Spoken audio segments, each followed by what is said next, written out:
Quel est le secret? Quel est le double secret de ce zèle consumant pour les intérêts de Dieu, puis de cette persistance dans la voie prise quand la bataille fait rage, et qu'il n'y a rien ou si peu pour nous encourager? Si nous lisons Luc 9, nous y trouvons une réponse. Tout ce passage est dominé par son tableau central, la soudaine et glorieuse transfiguration du Seigneur Jésus.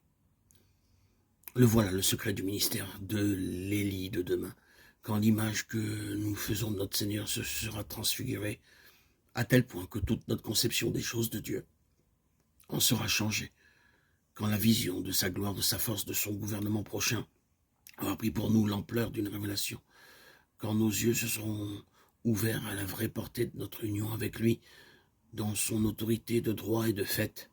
Une telle beauté, une telle perspective remplira notre horizon et notre cœur ne voudra plus rien d'autre. Ce que le monde a de meilleur à nous offrir nous apparaîtra alors dans sa vraie lumière, de la balayure.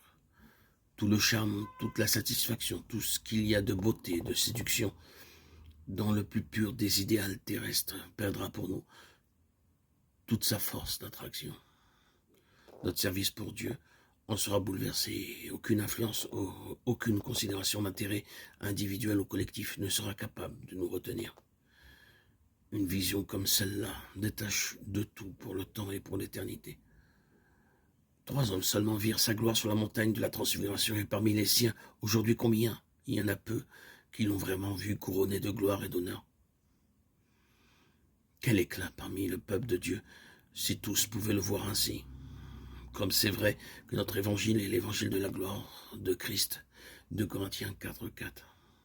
C'est cette gloire-là, bien-aimés, c'est ce Christ-là que le Saint-Esprit est venu faire habiter dans nos cœurs.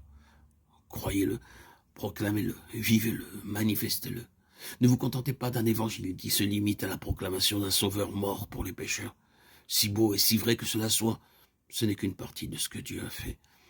Ce dont nous nous glorifions, c'est d'un sauveur vivant qui est devenu la vie même de notre vie. Sa présence à la droite de Dieu, au-dessus de toute domination et de toute autorité, atteste, en ce qui concerne l'ancienne création et toutes les forces adverses qui s'y donnent libre carrière, que ces jours sont comptés, et en ce qui nous concerne nous-mêmes, est le gage d'une rédemption complète qui n'a fait que commencer. En fixant nos regards sur la majesté de notre Seigneur, nous sommes transformés de gloire en gloire, 2 Corinthiens 3:18. Ainsi se développent en nous non seulement les caractéristiques d'Élie, mais celles de notre Seigneur lui-même. C'est seulement si nous voyons ce qu'il cherche à nous montrer, c'est seulement si nous prenons le mandat qu'il cherche à nous confier, c'est seulement si nous acceptons de couper les ponts entre nous-mêmes et tout ce qui n'est pas lui, que le ciel s'ouvrira pour nous comme autrefois pour Élie. Si nous sommes prêts, seulement si nous sommes prêts, nous serons enlevés comme lui par notre maître et notre ministère consumera ainsi sa similitude avec les siens par un témoignage éclatant du triomphe sur la mort. Dieu nous garde de présomption et nous délivre de toute fausse sécurité. Ce seront les Élie qui seront enlevés. Amen. Viens, Seigneur Jésus.